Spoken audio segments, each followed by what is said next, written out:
नमस्कार दोस्तों, आज हम देखेंगे संस्कृत क्लास 11वीं के 7वां चैप्टर, जिसका नाम है लोभ पापस्य कारणम, अर्थात लोभ पाप का कारण होता है। तो चलिए शुरू करते हैं। तो ये जो इसका कुछ लाइन्स हैं इसको मैं पढ़ता हूँ। तो ये इस प्रकार है कि एको वृद्ध व्याघ्र स्नात कुसहस्त सस्तीरे ब्रूते।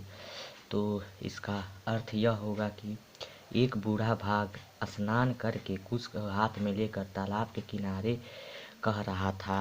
और क्या कह रहा था देखें। भू भू पांथा इद सुवर्ण कड़कः गृहतामः ततो लोभा कृष्टेन केनचित। अर्थात अरे अरे पथिको, यह सोने का कंगन लो। अब लोभ से खिंचकर किसी राहगीर ने सोचा, भाग्य से ही ऐसा संभव होता है, तो चले इस शुभ अवसर का लाभ उठाएं। पंथो नालेचितः भाग्येन तैतः संभवति किंतु अस्मिन् आत्मसंदेहे प्रवृत्तिं विधेया यत्। अर्थात उसने इस शुभ अवसर का सोचा कि फ़ायदा उठाएं, किंतु इस जैसे संदेहास्पद विषय में प्रवृत्त होना ठीक नहीं है। अर्थात जहाँ संकट की आशंका है, ऐसे कार्य से विरत होना अच्छा नहीं है। फिर भी वह वहाँ गया। संशय संदेह का आश्रय लिए बिना व्यक्ति कल्याण हित को प्राप्त नहीं होता, पर संदेह का आश्रय लेने पर यदि जीवित बच जाता है तो भलाई देने प्राप्त करता है। आशय यह है कि जिस कार्य में खतरा जान पड़ता है उससे बचना ही अच्छा है। यह भी कहा गया है कि खतरा उठाए बिना व्यक्ति का हित साधना भी नहीं होता। No risk no gain. पर खतरे में प्राणों का संकट भी उपस्थित होता है। अतः यदि खतरा उठाकर वह जीवित बच गया तो कल्याण अवश्य देखता पाता है। इसके बाद यह आगे है कि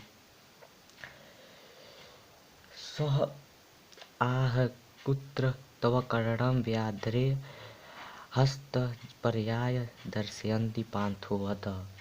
इसमें आगे यह है कि इसका आशय यह है कि वह पथिक बोला, तेरा कंगन कहाँ है।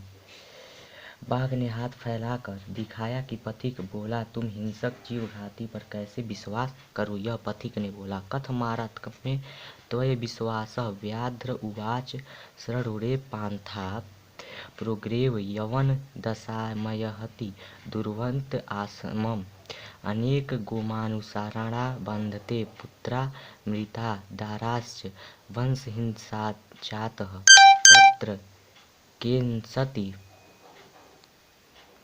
तत्र केंसति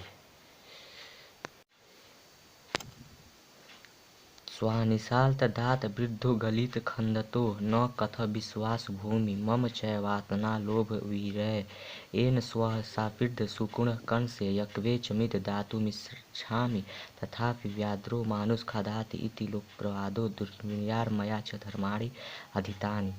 अर्थात बाघ बोला, सुन रे पथिक, पहले युवावस्था में मैं बड़ा पापी दुराचारी था। अनेक गायों और मनुष्यों के मारने से मेरे पुत्र पत्नी भी मर गए और मैं वंशहीन हो गया।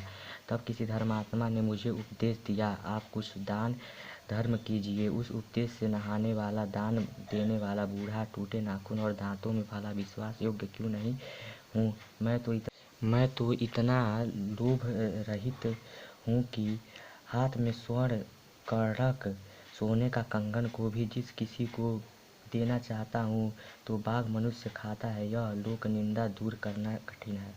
अर्थात मैं बाघ होकर भी हिंसक नहीं हूँ और मैं लोगों की जो अंदर ये भावना है उसको दूर करना चाहता हूँ कि धारणा इतनी बद्धमूल है कि उसका निराकार संभव नहीं, चाहे वह कितना धर्मात्मा क्यों न हो जाऊं। आगे का जो लाइन है वह इस प्रकार है कि त्वचाति त्वदुर्गत तंतुभ्यम सुवर्ण कंकड़ दातु सत्यानयो अहम यत् दरिद्रान भय कौन्तेया मां पश्येश्वर धनम व्याधिस्तयोसधः पथ्य निरुषजनम कौमो असद है। अर्थात इसका अर्थ यह हुआ कि तुम अत्यधिक दरिद्र हो, इसलिए मैं तुम्हें यह सोने का कंगन देने के लिए यत्नशील हूँ। क्योंकि हे कुंती पुत्र, दरिद्रों का भरण पोषण करो, समर्थ व्यक्तियों को धन मत दो। रोगी व्यक्ति के लिए औषधि हितकारी है और निरोग व्यक्ति के लिए औषधि से क्या लाभ, अर्थात जो निरोग है, जिसको किसी प्रकार का रोग नहीं है, उसे औषधि देने से क्या लाभ है, वह इस जो पैराग्राफ है इसका अर्थ हुआ।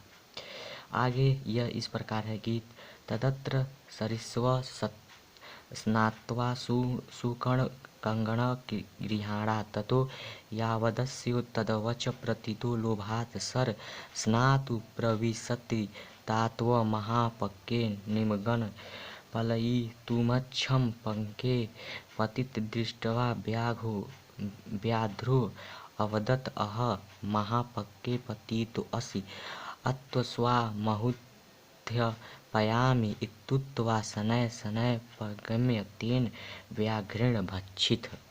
अर्थात इसका अर्थ यह हुआ कि अतः इस तालाब में स्नान करके सोने का कंगन ग्रहण करें।